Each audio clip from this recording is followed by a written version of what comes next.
Hey everyone, it's Jamie from BestNerdLife and welcome to another episode. Now before I start, a quick shout out to Dennis at Assemble Entertainment for providing me a review code for this game. Movie making is a tough business. Fortunes can be made, flops are almost inevitable, and beneath all the bureaucracy, an art form practiced around the world that is enjoyed by millions.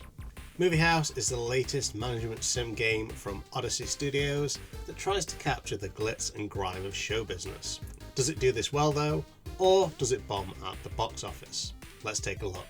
When I first saw this game at an unassuming booth at WASD London 2023, it almost immediately caught my attention. As a fan of Lionhead's The Movies, I felt a small wave of nostalgia wash over me.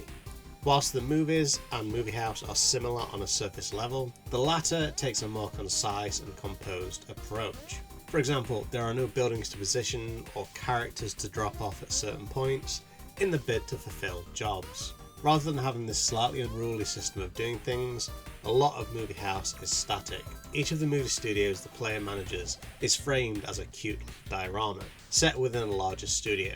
There is a degree of charm here, but people looking for a more energetic game might be disappointed. Instead, the game concentrates on the minutiae of movie making. Writers and directors can be brought on to make films, each with their own individual abilities and preferences. A host of options for each film can be customised, from simple things like genre and name to more specific elements like how much budget the special effects department gets. Locations can be scouted, sets can be built, and props can be made. This all adds to a film's complexity, an attribute that is directly monitored. At a certain point in the production process, the player is also asked to identify a certain technique of filmmaking out of a two-answer question. It's almost like a little movie knowledge quiz. If you know what B-roll footage is, for example, then you should be alright. Although an external expert can be hired to advise for a small fee. Players can even invest in competitors to buy them out. Why compete with other studios when they can just be bought outright? In terms of progression, the player must fulfill certain criteria to proceed. Things like releasing a certain amount of movies or dominating a certain percentage of the industry are all examples of things that need to be pursued. All objectives seem to be cumulative, so even if moving to a bigger lot, nothing gets reset. There's also a decent number of upgrades to obtain.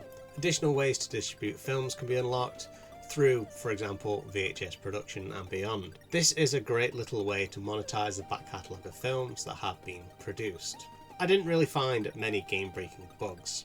In one instance, the game seemed to soft lock itself, but this was very easily fixed by exiting to the main menu and coming back into the game. Trying to select a character portrait was a little unintuitive when they were waiting on feedback regarding the jobs, and while the little dioramas have personality, at times I just found myself staring at the screen with nothing much to keep myself distracted. It becomes very much like a waiting game, biding my time for the next script to be written or the next movie to be completed. I also feel like there's little to no challenge to the game. None of my films seem to not make money, and nothing really seemed to go that wrong. It was kind of a straight walk to the end. Overall, Moviehouse feels like a nice little love letter to the industry, chronicling the last few decades of film. From what I can recall, Lionhead's The Movies is notoriously difficult to get working on modern systems and is only available in physical format. Much like the VHS, it seems to be destined to be left behind as old media, with more modern and updated options available. I'm very happy for Moviehouse to replace The Movies as my studio management game of choice. Admittedly, there is a vast amount of difference between the two, but as a sweet little indie title for less than £10, it's a decent addition to a Steam library.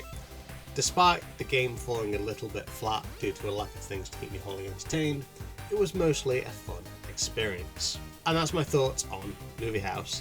If you did enjoy this video, then by all means like, comment, subscribe, do all that social media goodness, and as always, keep living that best nerd life.